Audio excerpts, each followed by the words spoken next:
ثالثا الأدلة على وجوب اعتبار كثير غير الغالب بمنزلة الغالب في استدعائه منع الوسيلة المشروعية. ويقيم الإمام الشافعي رحمه الله تعالى الأدلة على وجوب إنزال الوسيلة المشروعية بأصلها وتؤدي إلى مآل ممنوع كثيرة منزلة الوسيلة المؤدية إلى مآل ممنوع غالبا. ويؤيد هذا بمجموعة من الأدلة. حرم رسول الله صلى الله عليه وسلم الخلوة بالمرأة الأجنبية بقوله ألا لا يخلون رجل بامرأة فإن ثالثهما الشيطان. ووجه الدلالة أن الوقوع في مفسدة الزنا نتيجة الخلوة كثير غير غالب، إلا أن رسول الله صلى الله عليه وسلم أقامه مقام الغالب نهيه صلى الله عليه وسلم عن بناء المسجد على القبور بقوله لا تتخذوا قبور أنبيائكم مساجد. وذلك الأدلة على وجوب اعتبار الكثير غير الغالب بمنزلة الغالب في استدعائه منع الوسيلة المشروع. امام مالک رحمۃ اللہ علیہ کا قول آگے نقل کیا تھا کہ جب ایک آدمی کوئی عمل کرتا ہے مباح، اس مباح عمل میں اس کی نیتیں، اس کے کام کی طریقے، اس کے مطابق شرعی اعتبار سے فیصلے ہوتے ہیں، کہاں اس کا عمل باطل ہوگا اور کہاں باطل نہیں ہوگا۔ اس سلسلے میں کئی مثالیں ذکر کی تھی، اسی میں انہوں نے کہا شاذ و نادر واقع ہونے والے واقعہ کا اعتبار نہیں ہوگا، جو غالب اور اکثر ہوگا اس کا یقیناً سب کے یہاں اعتبار ہوگا۔ اب بیچ کے رہ گئے تھے کثیر اور اکثر، تو کثیر اور اکثر کے سلسلے کے اندر ظن غالب تو تھا ہی سب کے نزدیک متفق علیہ، لیکن کثیر اور اکثر کے اعتبار سے ایک مسئلہ بنا تھا کہ مالکیہ اور حنابلہ یہ حضرات کچھ ایسی مثالیں جو کثیر میں پیش آتی ہے اکثر پیش نہیں آتی ہے، لیکن پھر بھی اس کثیر کو اکثر کا درجہ دے دیتے ہیں، اور امام مالک رحمۃ اللہ علیہ نزدیک اس مسئلے کے اندر شدت ہے۔ چونکہ کیلانی صاحب بھی شاطبی صاحب خود مالکی مسلک ہے، اس لیے علامہ شاطبی رحمۃ اللہ علیہ نے کچھ ایسے مثالیں ذکر کی کہ جس کے اندر شریعت مطہرہ وہ معاملہ اکثر واقع نہیں ہوتا ہے، کثیر واقع ہوتا ہے، لیکن پھر بھی آپ صلی اللہ علیہ وسلم نے اس کو کثیر کو اکثر کا درجہ دے کر اس سلسلے میں ممانعت فرمائی۔ تو ایک جائز امر تھا، جیسے پہلے مثال دی اجنبی عورت سے خلوت اختیار کرنا، ہر وقت خلوت اختیار کرتے ہوئے گناہ ہو جائے یہ ضروری نہیں ہے، لیکن اجنبی یہ ہے شیطان وسوسہ ڈالتا ہے، اس لیے اس قسم کے واقعات کثرت سے پیش آ سکتے ہیں، اکثر پیش نہیں آتے۔ اس کے باوجود آپ صلی اللہ علیہ وسلم نے خلوت سے منع فرمایا، تو یہ خلوت سے ممانعت، یہ واقعات جو پیش آتے ہیں یعنی خلوت کی حالت میں زنا وغیرہ کے جو مسائل پیش آتے ہیں یہ کثرت سے نہیں آ رہے ہیں، اکثریت کے اعتبار سے نہیں آتے ہیں، لیکن ہوتے ہیں کثیر مقدار میں۔ تو امام شافعی یہ کہنا چاہتے ہیں کہ جن مثالوں میں شریعت مطہرہ نے کثیر کو اکثر کا درجہ دیا یا غالب کا درجہ دیا، کیوں؟ اس لیے کہ وہاں پر شریعت مطہرہ کثیر کو بھی برداشت نہیں کرنا چاہتی، اکثر تو بہت دور کی چیز رہی، کثیر میں وہ واقعہ پیش آئے تو بھی تو فی استدعائہ منع الوسیلۃ المشروعہ، یہ جو ایک وسیلہ ہے جو شرعی اعتبار سے جائز تھا، لیکن شریعت نے اس وسیلے سے روک دیا اجنبیہ سے خلوت سے، اس لیے کہ یہ واقعات کثرت سے پیش آتا ہے، اکثر نہیں پیش آتا ہے، لیکن کثرت کو اکثر کے درجے میں رکھتا ہے۔ دوسری مثال بھی دی مساجد میں علی بناء المساجد علی القبور، قبروں کے اوپر مسجدوں کی تعمیر کے سلسلے میں آپ صلی اللہ علیہ وسلم نے منع فرمایا، حالانکہ قبروں کے ساتھ مسجد کا ہونا ضروری نہیں کہ شرک میں مبتلا کرے، بدعت میں مبتلا کرے، لیکن کثرت سے ہو رہا ہے، اکثر تو نہیں ہو رہا ہے، کثرت سے اس طریقے کے واقعے، خاص کر کے جب حضور نے فرمایا اس وقت تو ان شیطان قد یئیس، آپ سن چکے ہیں جزیرۃ العرب میں شیطان کی عبادت کی جائے اس سے شیطان مایوس ہو چکا ہے، لیکن اس کے باوجود آپ صلی اللہ علیہ وسلم مرض الوفات میں تھے، ازواج مطہرات میں سے ایک زوجہ محترمہ نے بات چیت کی ان کے کنائز کی حبشہ وغیرہ میں اور دوسرے ملکوں میں جہاں ہیں عیسائیوں کے، اور انہوں نے اس طریقے سے نبیوں کی قبروں کو سجدہ گاہ بنا دیا، تو آپ صلی اللہ علیہ وسلم نے اس مرض الوفات میں آپ نے ازواج مطہرات کی موجودگی میں ہی یہ جملے فرمائے تھے کہ میری امت اس طریقے سے نہ کرے، اور وہ قبروں کے اندر ہم دیکھ رہے ہیں ہمارے یہاں ہائی وے پر ایک گاؤں ہے گنگا شریف، وہاں مسجد کے جماعت خانے میں بیچ میں حضرت کی کسی کی درگاہ ہے، اور دوسری جگہوں پر تو سائڈ پہ ہوتی ہے، سرکاری کی بھی بڑی مسجد میں 2-4 قبریں ہیں لیکن وہ کارنر پر ہے، لیکن یہی حال بادشاہی مسجد یہاں جو تھی دیوبندیوں کے قبضے میں نبی بریلویوں نے قبضہ کر لیا، وہاں پہ لندن سب تشریف لے جاتے تھے، وہاں بھی یہی مسئلہ تھا، اصل جھگڑا وہی ہوا تھا، بیچ میں قبر تھی اس کو کھول دی تھی بدعتیوں نے اور حضرت اس کو بند کرنا چاہ رہے تھے، تو یہ اس طریقے کی اس سے واقعات پیش آتے ہی رہتے ہیں، لیکن ایسا بھی نہیں ہے کہ 100% پیش آئے. ایسا بھی ہوتا ہے کہ کچھ لوگ تو اس قسم کے ہوتے ہیں، لیکن جو مومن ہوتے ہیں وہ اس طریقے کے معاملات نہیں کرتے ہیں. خاص کر کے ایک تو قبر کے ساتھ سجدہ کا معاملہ کرنا، اور ایک ہے قبر کی تعظیم کا معاملہ کرنا. بہت سے لوگ ایسے ہوتے ہیں کہ سجدہ نہیں کرتے، بڑے ہوئے ہونے کے باوجود وہ یہ سمجھتے ہیں. ہمارے یہاں کئی سال پہلے ہم لوگ پڑھتے تھے، اس وقت بدعتی امام صاحب کو جوش چڑھا اور انہوں نے ساری دعا حضور سے مانگی، آپ صلی اللہ علیہ وسلم سے ہی مانگی. اس کے بعد ایک جگہ قربانی کا دن تھا، بقرہ عید کا، تو ایک جگہ ہم گئے، وہاں پر ایک صاحب نے کہا کہ آج ان کے یہاں ایسا ہوا. ویسے یہ قوم اپنے مولویوں کا چھپانے کی بہت کوشش کرتی ہے، اور دعوت و تبلیغ میں دیوبندیت ایسی ہے کہ مولوی کو تھوڑا ہو تو اس سے زیادہ ہی کر کے پیش کرنا. ان کے یہاں اس طرح کی چیزوں کا، ہمارے پڑوسی تھے پکے بدعتی، ان کو میں نے پوچھا کہ کہیں کیوں آجے مسجد میں؟ کہنا کہیں نہیں، بالکل بلا تکلف کہہ دیا سفید دودھ کہ کچھ نہیں ہوا. یعنی کچھ بریلویوں نے اختلاف کیا نماز کے بعد، دعا کے بعد، کہ یہ تو اللہ کے رسول سے دعائیں مانگ رہے ہیں، اللہ پاک سے مانگنے کی ہے. تو ایسے کچھ ان کے اندر شریف طبیعتیں ایسی ہوتی ہے. خیر، تو کثیر لیکن واقعات پیش آتے ہیں، اور ہم حضور نے مثال بیان فرمائی ہے 1400 سال پہلے، اور ہندوستان اور بریلویت زیادہ ماحول میں ہم جو رہتے ہیں وہاں پر ہر جگہ اکثریت ہی پائی جاتی ہے، اس لیے یہاں تو اور زیادہ منع کیا جائے گا مسجدوں میں قبریں اور اس طرح کی چیزیں. وذلك خشية الوقوع في مفسدة التوجه إليها بالتعظيم والعبادة والصلاة تعظیم کا درجہ ہو تو ٹھیک ہے، لیکن یہاں تو سیدھی عبادت ہی کی جاتی ہے. تؤول إلى مفسدة تمس العقيدة. نهيه صلى الله عليه وسلم عن بيع وسلف وصورة المسألة أن يخلد البائع المشتري ألفا ثم يشتري منه سلعة بأكثر من قيمتها. وبين ابن القيم كيف تؤول هذه المعاملة إلى الربا، فقال فلأنه إذا أقرضه 100 إلى سنة ثم باعه ما يساوي 50 ب100 فقد جعل هذا البيع ذريعة إلى الزيادة في القرض الذي موجبه رد. مثال سن ہی چکے ہیں، اسی طرح کی مثال آپ صلی اللہ علیہ وسلم نے تو اجمال فرمایا حدیث شریف میں. درس ترمذی میں مولانا حضرت مفتی تقی صاحب نے اور انعام الباری میں آپ نے بیع و سلف کی کئی لمبی چوڑی تفصیل کی ہے، الگ الگ اعتبارات سے بھی تشریح کی ہے. لیکن عام متن جو سمجھ میں آتا ہے، قرض اور سودا دونوں ایک ساتھ نہیں ہوتا ہے، اور یہ مثال ایسی پیش آتی ہے جس میں سودا بھی معاملہ بھی ہو رہا ہے بائع اور مشتری کا، اور اس کے اندر قرضے کا بھی کی مثال آ رہی ہے. مثال سن ہی چکے ہیں آپ، اس سے پہلے بیع اینا وغیرہ اس سے ملتی جلتی ہے. بائع مشتری کو 1000 روپے ان یقرض 1000 قرضہ ہے، ثم یشتری منہ سلعۃ باکثر من قیمتہ. ایک طرف اس کو 1000 روپے قرض دے رہا ہے، اور دوسری طرف اس سامان کی جو قیمت ہے اس سے زیادہ اس کے خرید رہا ہے، زیادہ کے اوپر خرید رہا ہے مشتری بیچارہ. تو مشتری خرید رہا ہے ایک چیز 1500 میں، اور بائع قرضہ دے رہا ہے 1000 یا 10000، اور اس کے اندر یہ قرضہ تو دیا 1 سال کے لیے، اور ادھر اس کو جو چیز بیچی وہ 500 روپے 1000 روپے زیادہ لے لیے، تو ادھر سود سال بھر کا اتنا ہوتا ہے، اتنی ہی یہ چیز لے لی. تو آپ صلی اللہ علیہ وسلم نے سودا اور قرض، وہ بیچارہ مجبور ہے آپ کے پاس سے چیز لینے میں، اس لیے وہ زیادہ قیمت دے کر آپ سے خرید رہا ہے، وہی بیعنا جیسی ہی ملتی جلتی شکل. کچھ حضرات نے اس کو ہی شامل کیا ہے بیع و سلف میں، اور بھی دوسری اس کی مثالیں دی گئی ہے. کاروبار میں جہاں جہاں بھی اس طرح کا کوئی معاملہ پیش آئے بائع اور مشتری کے درمیان،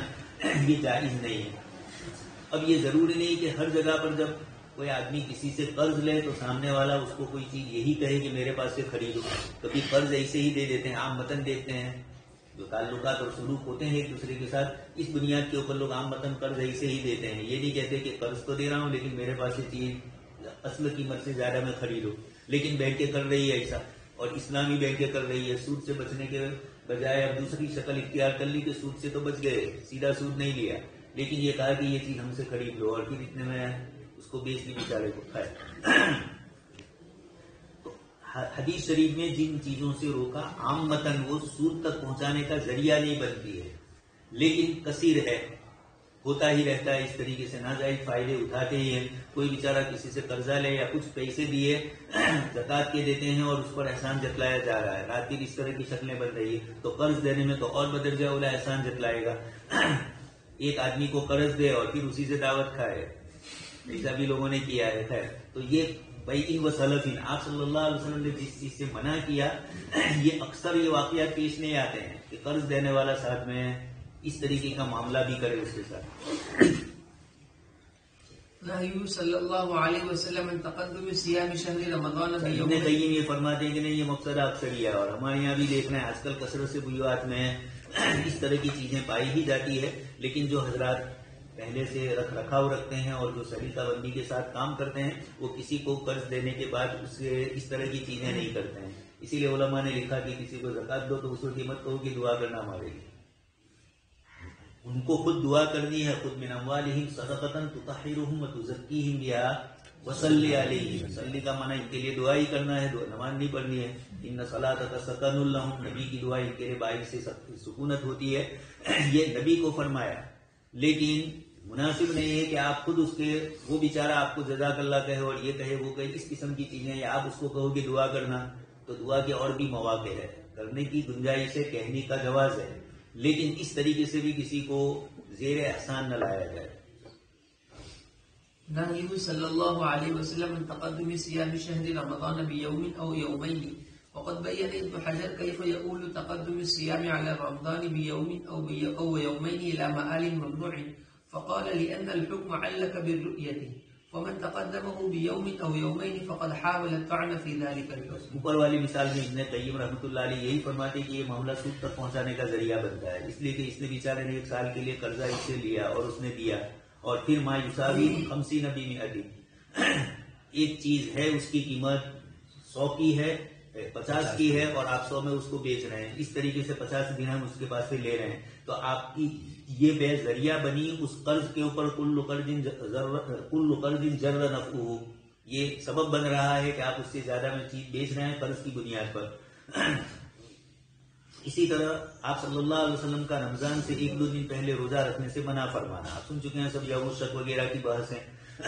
اصل اس کے پیچھے جو وجہ ہے وہ ایک تو یہ ہے کہ شریعت نے جتنے دن رکھے ہیں اس سے زائد کے بندے تحمل نہیں کر سکتے. اگر ایک آدمی،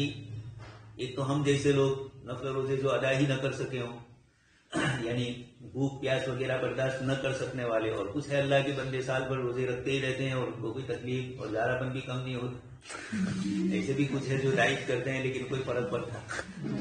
ایک طالب علم تھا 2 پہر کو نہیں کھاتا نا، مریض سے اور چائے روٹی تو بھی رہتی نا جی، کہاں اندر ہضم ہو جاتی ہے، اور پھر اس کے بعد تم رات سے بھوکے ہو اور پھر اس طریقے سے ڈائٹ 2 پہر کو کرو.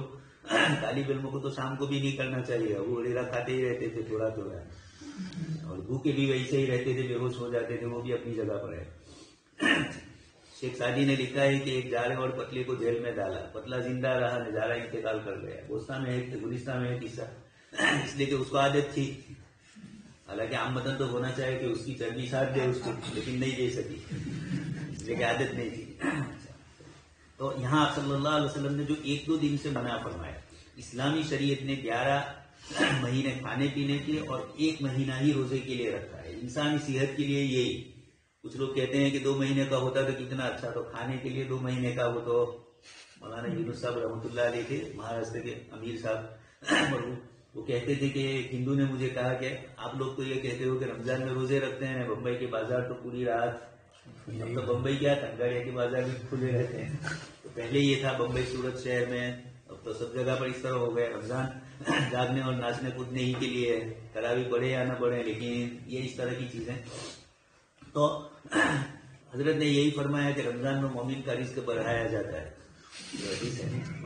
پونا والے شہری یومین او یومین، اصل یہ ہے کہ پچھلی امتوں نے اپنے نبیوں کے آنے والے احکام میں اپنی طرف سے کمی بیشی کر لی، خاص کر کے عیسائیوں نے رہبانیت اختیار کی، تو اس کی بنیاد پر انہوں نے عبادتوں میں اپنی طرف سے اضافے کیے، اور پھر فما رعوہا حقا رعایتہا، پھر اس کی رعایت نہیں کر سکے. تو اسلامی شریعت نے یہ بھی بتلایا کہ نبی جتنا عمل جو فرمائے اس کے، یعنی فرضیت کی بات ہے. نفل روزے تو آپ شعبان میں کثرت سے رکھتے تھے، وہ الگ جگہ اپنی جگہ پر ہے، لیکن فرض روزے میں شریعت نے جو منع فرمایا رمضان سے 1-2 دن پہلے، اس لیے کہ یہ کمزوری اثر کرے گی رمضان میں. اللہ پاک نے ایک پیکیج رکھا ہے پورے 29 یا 30 دن کا، اس سے پہلے 2-3 دن رکھیں گے آپ شوال کے تو وہ بھی ہے، وہ الگ چیز ہے، لیکن یہ کہ اس طریقے سے رکھنے میں رمضان کی قوت میں کمی آئے گی. یہ تو رمضان ہو گیا، بعد میں شوال تو ہے، لیکن رمضان سے پہلے رکھنے میں ایک تو یہ. دوسری بات یہ ہے کہ شریعت نے ایک حکم فرما دیا، عوام الناس کے ہاتھ میں شریعت نہ پہنچ جائے. یہودیوں کے یہاں تورات بھی تھی نا، تلمود بھی تھی. تورات تو اصلی شریعت کے احکام تھے، اور تلمود مواعظ بزرگوں کے اور ملفوظات وغیرہ کے. انہوں نے تورات کو چھوڑ دیا اور ملفوظات کے پیچھے پڑے. آج کل دیوبندی بھی اب جا رہے ہیں اس طرف، کتاب و سنت کو چھوڑ کر یہ الگ بات ہے کہ ان کے ملفوظات میں جو دینی باتیں ہوتی ہیں وہ قیمتی ہوتی ہے، لیکن انہی کی صفات اور انہی کی ذات کے سلسلے میں بتلایا جائے، اس کے مقابلے میں زیادہ مناسب ہے کہ ان کی، جیسے حضرت شیخ یونس صاحب رحمۃ اللہ علیہ کے بارے میں پالن پور والے مول صاحب نے لکھا تو یہ زیادہ تر انہوں نے وہی چیز لکھی. اسی طریقے سے مولانا فیصل ندوی ہیں، انہوں نے بھی حضرت شیخ کی مجالس کو جو لکھا تو اس کو اسی انداز میں لکھا کہ نیچے حاشیہ اتنا بڑھا دیا اور احادیث کے سلسلے میں حضرت شیخ سے جو کچھ تسامح ہوئے یا حضرت سے جو کچھ ان کو اختلاف تھا دونوں چیزوں کو نقل کیا. محی الدین ابن عربی رحمۃ اللہ علیہ کے متعلق حضرت شیخ کے خیالات دوسرے تھے. ایسا ہوتا ہے ہر زمانے میں. حضرت تھانوی رحمۃ اللہ علیہ نے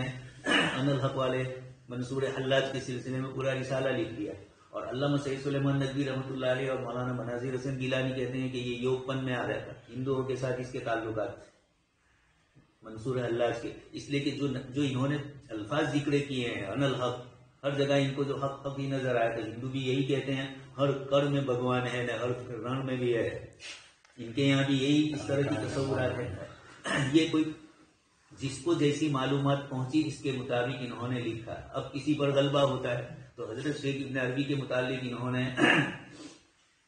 مولانا روم کے متعلق بھی کچھ کلمات ہیں تو یہ لکھے، لیکن حضرات محدثین کا اپنا ایک طریقہ ہوتا ہے اور دوسرے حضرات کے ہر ایک کے اپنے اپنے معیارات ہوتے ہیں. فن جب بدل جاتا ہے تو معیارات بھی بدل جاتے ہیں، ذوق بدل جاتے ہیں تو بھی معیار بدل جاتے ہیں. تو رمضان سے 1-2 دن پہلے روزہ رکھنے سے منع کیا. اب ایک مباح امر ہے لیکن آپ نے اسی لیے منع فرمایا. یوم الشک کو فقہا نے منع کیا اور آپ صلی اللہ علیہ وسلم نے روایت میں بھی منع کیا. ابن حجر یہی فرماتے ہیں کہ رمضان سے پہلے 1-2 دن الی معال ممنوع، فرمایا لأن الحکم علق بالرؤیہ. حدیث شریف میں یہ فرمایا کہ جب چاند دیکھو تو روزہ رکھو اور چاند دیکھو تو افطار کرو. اس پر بھی ہم لوگ سوتے تھے اور یہ حدیث پڑھ رہے تھے، اس وقت تو ہمارے یہاں ایک حافظ صاحب تھے، اتفاق سے 30 کا چاند بہت پہلے نظر آتا ہے، کبھی کبھار مغرب سے کافی دیر پہلے نظر آ گیا. تو ابھی روزہ تھا لوگوں کو، انہوں نے کہا کہ حدیث شریف میں کہ روزہ رکھ کے چاند دیکھ کر روزہ شروع کرو نہ چاند دیکھ کر. میں نے کہا جس دن چاند دیکھا تھا مغرب بعد سے آپ نے شروع کیا تھا، جب وہ نہیں کیا تھا تو یہ بھی مغرب بعد ہی اس مسئلے کا بھی تعلق ہوگا. لأن الحکم علق برؤیتہ، حدیث شریف میں فرمایا کہ صوموا لرؤیتہ، چاند دیکھ کر روزہ رکھنا ہوتا ہے. اب جب 1-2 دن پہلے کر لیا تو اس نے شریعت کے حکم کے اندر اپنی طرف سے خلاف ورزی کی ایک شکل اختیار کی، اس لیے اس سے منع کیا. حدیث سے بھی پتا چلتا ہے کہ رمضان سے 1-2 دن پہلے آپ صلی اللہ علیہ وسلم نہیں رکھتے تھے. فرق بھی بتلانا ضروری ہے، جیسے تلمود اور تورات میں ہو گیا فرق، نبی کی باتیں چھوڑ کر بزرگوں کی لے لی، یہی یہودیوں کا سب سے بڑا دھوکہ ہے. حضرت مولانا علی میاں صاحب کی کتاب ہے احادیث نبویہ کا معاشرہ اور سماج پر کیا اثر، اس کی کردار میں نیچے حاشیے میں آپ نے وہاں تلمود اور ان کے متعلق لکھا اور یہی لکھا. اور اسی لیے حالی صاحب تھے، ان کے اشعار مسدس تھے، اس کے اندر انہوں نے یہی لکھا کہ بزرگوں کی کرامات سن کر اور زیادہ کفر اور شرک کی طرف لوگ چلے جاتے ہیں، اس لیے کہ انہی کو سب کچھ سمجھ لیتے ہیں، جبکہ کرامت میں بزرگ کا کوئی، بلکہ اس کو ذکر بھی نہ کرنا چاہیے، اس کو چھپانا چاہیے. معجزے کو تو نبی کو ظاہر کرنا ہے، دلیل نبوت ہے، لیکن ولی کو اپنی کرامت کو چھپانا ہے. کوئی کہے بھی کہ ایسا ہوا تو ارے بھائی کچھ ہوگا ادھر کر کے ٹال دے، یہ نہیں تو خود ہی افشا کروائے اپنے مریدوں کے پاس کہ آج حضرت نے یہ لکھا ہے. تو ابن حجر نے یہ فرمایا. چلیے آئیے. والوقوع في هذا المآل ليس مقطوعا به وله اغلب. بس یہ کہہ رہے ہیں کہ اس قسم کی تمام مثالوں میں 1-2 دن پہلے روزہ رکھ لیا تو اکثر حضرات روزہ نہیں رکھتے ہیں. ایک تو یہ بات، اور دوسرا ہے کہ روزہ رکھنے کے ساتھ اس کے دل کے اندر شریعت کی مخالفت کے رویت سے رکھو اور تم نے رویت کے بغیر رکھا، یہ خلاف ورزی پائی گئی. لیکن یہ کچھ واقعات ہوتے ہیں، یہ اس قسم کی مثالیں 2-4 انہوں نے دی جن مثالوں میں یہ معلوم ہوتا ہے کہ اکثر وہ حکم نہیں تھا لیکن حکم دے دیا اس کو، درجہ اکثر کا دے دیا اس کو، تاکہ مالی کی مطلب ثابت ہو جائے. مالی کی ہے تو اتنی تو رعایت کریں گے. ابن حجر جیسے سخت نہیں ہے ابن کثیر، لیکن پھر بھی کچھ نہ کچھ تو اپنے مسلک کو ذکر تو کر ہی دیتے ہیں. نرم آدمی ابن تیمیہ کے شاگرد، اس اعتبار سے نرم، ابن تیمیہ کے شاگرد ہو کر مسالک میں اتنی زیادہ شدت نہیں کی ہے. ابن تیمیہ رحمۃ اللہ علیہ نے لکھا ہے فتاویٰ کے اندر کہ احناف اور حنابلہ کے نزدیک کئی اصول اس قسم کے ہیں جن میں یکسانیت ہے، خاص کر کے حج کے مسائل کثرت سے اس کے اندر احناف اور حنابلہ کے درمیان اشتراک ہے. یہ حج کے متعلق کہہ رہا ہوں، اور اسی لیے حضرت علامہ بنوری رحمۃ اللہ علیہ نے معارف السنن میں جب حج کا ایک مسئلہ آیا ازدحام عذر بن سکتا ہے یا نہیں، اعمال کی تاخیر میں یا سنیت مستحبیت کے چھوڑنے میں ازدحام اور ہجوم یہ عذر بن سکتا ہے یا نہیں، اس دلیل کو انہوں نے ابن تیمیہ سے لیا، علامہ بنتوڑی نے، اور ابن تیمیہ نے احناف اور حنابلہ دونوں کے مسلک سے ہی لیے۔ خیر وہ تو اس زمانے کی بات تھی جبکہ اتنا ہجوم نہیں تھا، اس کے بعد تو اب ہجوم کی کثرت ہو گئی، تو اس کے بعد فقہاء کرام نے مسائل بدل بھی دیا۔ احناف کے یہاں خود عید کے دن کے 3 واجب ترتیب سے ہے، لیکن وہ ترتیب صاحبین کے قول پر اب فتویٰ ہے، اسلامی فقہ اکیڈمی نے بھی اور اسلامی فقہ اور مباحث فقہیہ جمعیت علماء نے بھی، دونوں نے فیصلے کیے۔ ایک اور کتاب ہے صلاح الدین سلطان صاحب کی، جس کے اندر انہوں نے کہا کہ رمی کی اتنے اوقات ہے اور اتنے لاکھوں آدمی کنکڑی مارتے ہیں، اور بیک وقت وہ جگہ اتنی تھی، جب لکھی تھی اس وقت شیطان بھی چھوٹا تھا اور 1 منزلہ ہی تھا، اب تو شیطان ماشاءاللہ 3 منزلہ بن چکا ہے اور لمبا ہو چکا ہے تاکہ مارنے میں بھی آسانی ہو۔ اب وہ پریشانیاں نہیں ہیں۔ 1998 میں ہم لوگ حج کے لیے گئے، اس کے بعد بھی دیکھا کہ کافی پریشانی ہوتی تھی حج کے اندر لوگوں کو، اس لیے کہ یہ جو انڈونیشین ملیشین چھوٹی چھوٹی ٹیم تھی یہ وہاں بیٹھ جاتی تھی مینا کے میدان میں جہاں شیطان کو کنکڑی مارنا ہے، پہلے سے بیٹھ گئے، تو ایک تو ان کی بھیڑ، دوسری بات یہ کہ راستے اتنے کشادہ نہیں تھے، دوسرا یہ کہ ون وے تھا، اب ون وے ہو گیا، اس وقت نہیں تھا، اس وقت جانے والے کنکڑی ماری نہ پاسا ریٹرن، تو آنے والے اور جانے والے میں ازدحام ہوتا تھا۔ اب سعودی گورنمنٹ نے یہ سب کر دیا، شیطان کو بڑا کر دیا، کہیں منزلہ کر دیا، تو جانے میں اب وہاں کوئی پریشانی نہیں ہے، جو کچھ ہوتی ہے وہ کہیں بیچ میں، اب تو اسے حادثات بھی نہیں ہوتے، لیکن بیچ میں ہوئے، اس وقت صلاح الدین سلطان صاحب نے کتاب لکھی اور انہوں نے ربیع جمرات کی پورا حساب لگایا، اور ایک آدمی کو کنکڑی مارنے میں اتنی دیر لگتی ہے اور اتنے لاکھ آدمی کنکڑی مارتے ہیں اور ایک ہی جگہ، اس طریقے سے، یہی نہیں کہ کہیں گمٹے ماری نہ گیا وہی 3 شیطان ہے وہی لگا رہے ہیں، تو یہ اس طریقے سے، اس لیے انہوں نے اس وقت آسانی بتلائی تھی، تو اس وقت یہ پریشانیاں تھیں، اس لیے آسانی، اس لیے انہوں نے یہ کہا، اور ہمارے تو کہاں نے بھی لکھا کہ عورتیں وغیرہ رات کو بھی اگر کنکڑی مارے تو کوئی حرج نہیں، لیکن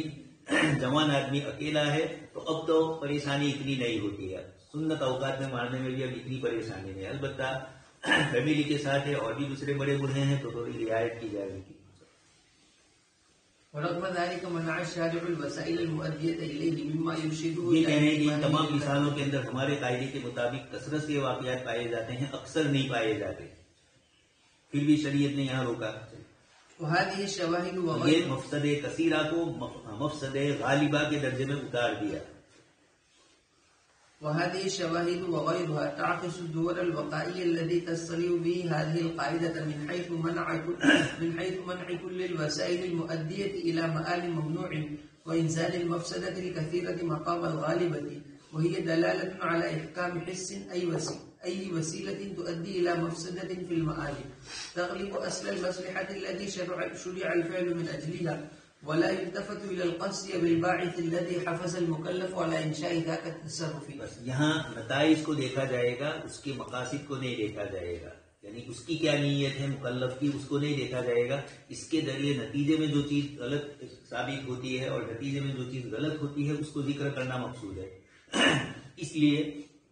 اگر ایک آدمی شریعت کی ان چیزوں کو چھوڑ کر اس قسم کی چیزوں میں جاتا ہے اور وہ یہ کہے کہ میری نیت نہیں تھی، تو نیت والا قاعدہ تو پہلے گیا، مقاصد شریعت کی رعایت والا، یہاں مقصد شارع اور قصد مکلف اور انجام شریعت کے دوسرے قواعد کی روشنی میں حضرت عائشہ صدیقہ رضی اللہ تعالیٰ عنہ قاتلین عثمان کی قصاص کی نسبت سے تشریف لے گئی اور واپس آ کر یہ کہا کہ ایک فتنے کو دبانے گئے تھے اور کئی دوسرے فتنے جنم لے چکے۔ اس طریقے سے ایسا نہ ہو کہ ایک مستحب کی رعایت کرنے جاؤ اور آپ اس کے نتیجے کے اندر کسی فساد کے موجب بنو، یہ اس قسم کی چیزیں ہوتی ہے، تو اس لیے شریعت وہاں فساد کو دیکھتی ہے اور مصلحت کے ان کی معیار کو دیکھتی ہے، قصد کرنے والے کے قصد کو وہاں نہیں دیکھا جاتا۔ ایک آدمی کوئی قصد نہ کرے بلکہ اچھا قصد کرے اور کوئی اچھی چیز کرنے جائے اور نتیجہ اس سے برا نکلے تو نتائج کا اعتبار کرنا بھی ضروری ہوتا ہے۔ وإنما ينظر إلى ما يفضي إليه عمله من مآل ممنوع غالبا كان أو كثيرا، على أن إنشاء المكلف لذلك العمل رغم علمه بمفسدة مآلاته الكثيرة بالغالبة أمارة على قصده لذلك المآل الممنوع، لأن القصد من الأمور۔ اب یہ کہہ رہے ہیں کہ ایک چیز پر مباحث اس پر عمل کرنے سے اس کا مفسدہ کثیر ہوگا، اکثر ہوگا، اس کا ہمیں پتہ نہیں ہے، تو اب اس طریقے سے کیا جائے۔ تو یہ کہنے ہیں کہ امارتن علی قصدہ لذاک المعال المذموم، ایک تو یہ نشانیاں ہیں اس کے قصد کے سلسلے کی کہ وہ معال کس طرح لا رہا ہے. کبھی قصد نہ ہو اور اتفاقاً ہو جاتے ہیں، اور کبھی قصد بھی ہوتا ہے، نتیجہ خود ہی مکلف اپنے اعتبار سے شریعت کے خلافی نتیجہ لانا چاہتا ہے اپنے اعتبار کا، یہ وہ مکلف جو مجرم ہے شریعت اعتبار سے، اس کا بھی شریعت نے بتلایا کہ یہاں قصد کا دخل ہی نہیں سمجھا، یہاں معال کا دخل سمجھا، تاکہ وہ لوگ جو اچھے قصد سے بھی اگر کوئی چیز کر رہے ہیں تو ان کو بھی روکا جائے گا، اور جب برے قصد سے کرے تو بدل اولا روکا جائے گا اس کو. لأن القصد من الأمور الباطنة اس لیے اس کا پتہ ہے کہ ایک تو یہ دلیل کہ قصد امور باطنہ میں سے، آپ کا قصد کیا ہے کیا نہیں، آپ غلط قصد سے ہی کوئی کام کر رہے تھے، بگڑ گیا تو اب آپ کہو کہ نہیں میری نیت یہ نہیں تھی، میری نیت وہ تھی، اس طرح بدلنا چاہو. وإنما يعرف بالقرائن والأمارات التي تفيد غلبة الظن ولعل هذا اکثر جو چیز پیش آئے گی غالب گمان میں اسی کا اعتبار کر کے معلوم یہ ہوا کہ شریعت کے کچھ مسائل میں مکلف کے قصد کا اعتبار نہ کرتے ہوئے اس کے معال کا بھی اعتبار کیا گیا. ولعل هذا ما لاحظه الأستاذ أبو إسحاق الإسفرايني حيث خالف الشافعية في حكم بيع العنب. باوجود شافعی ہونے کے اور بڑے اصولی ہے ابو اسحاق اسفرائینی، لیکن اس کے باوجود انہوں نے بیع اینا خود شافعی اور مسلک ہونے کے باوجود منع کر رہے ہیں کہ میرے نزدیک بیع اینا جائز، اس لیے کہ وہ سمجھ رہے ہیں کہ اس کے نتیجے میں تاجر لوگ کیا کریں گے، سود کا دروازہ کھول ہی دیں گے. مبینا ان هذا البيع اذا صار عادة للبائع صار البيع اگر بائع کی عادت ہی ہے اس طرح دھندا کرنے کی، کاروبار کرتا ہے تو ہر ایک کے ساتھ یہ کہتا ہے کہ پیسے قرض لو یا یہ چیز بیچو اور اس کے ساتھ ہی یہ معاملہ کرو. المشروط في الاول فيبطلان جميعا. اس لیے اس نے بیع ثانی کو مشروط فی الاول قرضہ دیا تو قرضہ نہیں دینا مقصود تھا، اصل وہی چیز لینی تھی، قرضہ کے بدلے کے اندر اس کو چیز بیچ کر، قرض کے اندر تو سود لے گا نہیں، اس لیے کہ مومن ہے سود لینا جائز نہیں، تو اب دوسری شکل یہی کرتی ہے. اسی کو آپ سمجھ رہے ہیں بینکیں یہی کر رہی آج کل. فاعتياد البائع على اجراء هذا اللفظ قرينة تغلب الظن على قصد. اب یہ بائع کثرت سے اس کی عادت ہی بن گئی ہے، لوگوں کو قرضہ دیتا ہے، سامنے کوئی چیز ان کو ان سے خریدتا ہے، مہنگی چیز سستی خریدتا ہے یا سستی چیز مہنگی بیچ دیتا ہے. اس طرح کی جو شکلیں کریں گے اس کے اندر نتیجہ اس کا یہی سمجھ میں آ رہا ہے، لیکن اس کا قرینہ کیا ہے کہ یہ عادتاً یہ کر رہا ہے. تو جس کی عادت ہو گئی ہو، احناف کے یہاں اس قسم کے مسائل میں حکم مصالح شرعیہ، شریعت کی جو مصلحتیں ہیں، سیاست شرعیہ، اس کا دامن بہت وسیع ہے. آپ سن چکے ہیں امام ابو حنیفہ رحمۃ اللہ علیہ نے تغریب و آمین کے سلسلے میں یہی فرمایا، ایک سال دلا وطنی، اس کے اندر امام صاحب نے یہی فرمایا کہ اس کا تعلق سیاست سے ہے. حضرت عمر رضی اللہ تعالیٰ عنہ کے زمانے میں ایک صاحب کو مرتد ہو گئے، اور آپ نے پہلے تو یہ کہ مرتد نہیں ہوئے تھے، کچھ گناہ کیا تو ایک جگہ پر بھیج دیا، آہستہ آہستہ وہ کفار کے علاقے میں چلے گئے اور مرتد ہو گئے. حضرت عمر کو افسوس ہوا کہ ان کو جلا وطن کرنے کی ضرورت، آج کل تو ویسے ہی اسلامی معاشرے میں، مسلم معاشرے میں رہنا زیادہ ضروری ہے، ورنہ آدمی اس معاشرے میں جلدی چلا جاتا ہے. تو بتلانا یہ ہے کہ شریعت مطہرہ نے قرینوں کو بھی بنیاد بنایا ہے. اس کا قرینہ یہ ہے کہ یہ ہر ایک کے ساتھ اسی طرح معاملہ کرتا تھا قرض والا. فمنع هذا البيع حتى لا يكون المشروع وسيلة إلى المحرم. یہ حرام تک پہنچنے کا ذریعہ ہی بنا رہا تھا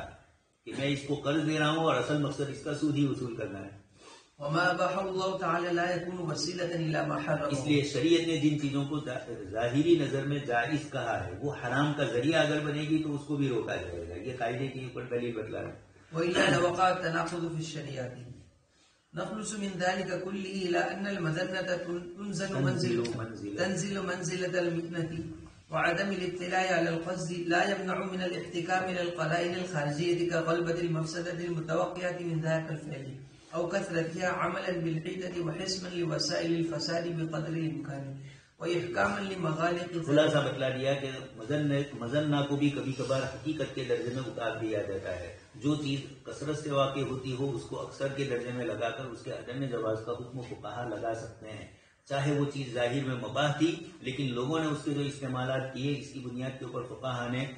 کثیر کو اکثر کے درجے میں اتار کر، یہ تو مالکیہ کے یہاں ہے، ورنہ احناف اور شافعی کے نزدیک کچھ مثالوں میں آتا بھی ہے اس طرح جب دیکھتے ہیں کہ ایک آدمی اسی طرح کرتا ہے. اس لیے آپ کو کہا کہ احناف کے یہاں سیاست شرعیہ کا باب بہت وسیع ہے. قاضی اور بادشاہ کو بہت سارے اس قسم کے اختیارات دیے ہیں کہ جب وہ عوام الناس کو اس طریقے کی چیز دیکھے. تذکیر آپ صلی اللہ علیہ وسلم نے منع فرمایا، واللہ المساعد فرمایا، باؤ مقرر کرنا بادشاہ کا کام نہیں ہے. لیکن حضرت مولانا تقی صاحب نے پورا ایک رسالہ ہی اس کے اوپر تیار کیا، ایک صاحب نے مقالہ لکھا، اس کے اوپر آپ نے تحفظات بھی لکھے، ہمارا معاشی نظام کے اندر وہ موجود ہے، اور بھی دوسرے فقہا نے لکھا ہے کہ اگر اس طرح کے حالات ہو تو حکومت تسعیر کر سکتی ہے، چیزوں کے بھاؤ مقرر کر سکتی ہے، لیکن سیکولر حکومتیں نہیں کرے گی، اس لیے کہ ان کو وقت ملتا ہے انہی مالداروں سے،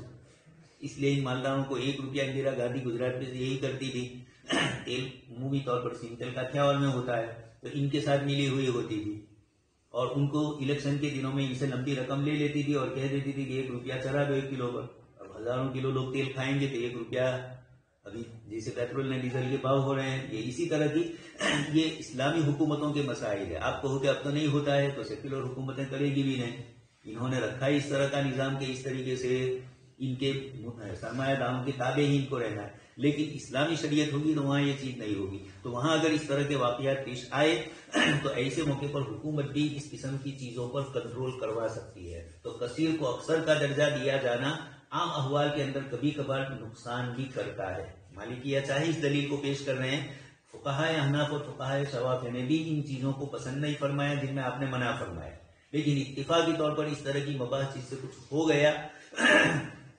واقعات اگر اس طرح اکثریت کے درجے میں نہیں ہے تو یہ حضرات کثیر کو اکثر کا درجہ کبھی دیتے ہیں کبھی نہیں دیتے، مالکیہ تو دے ہی دیتے ہیں، ان کے یہاں احتیاط ہے، اور یہاں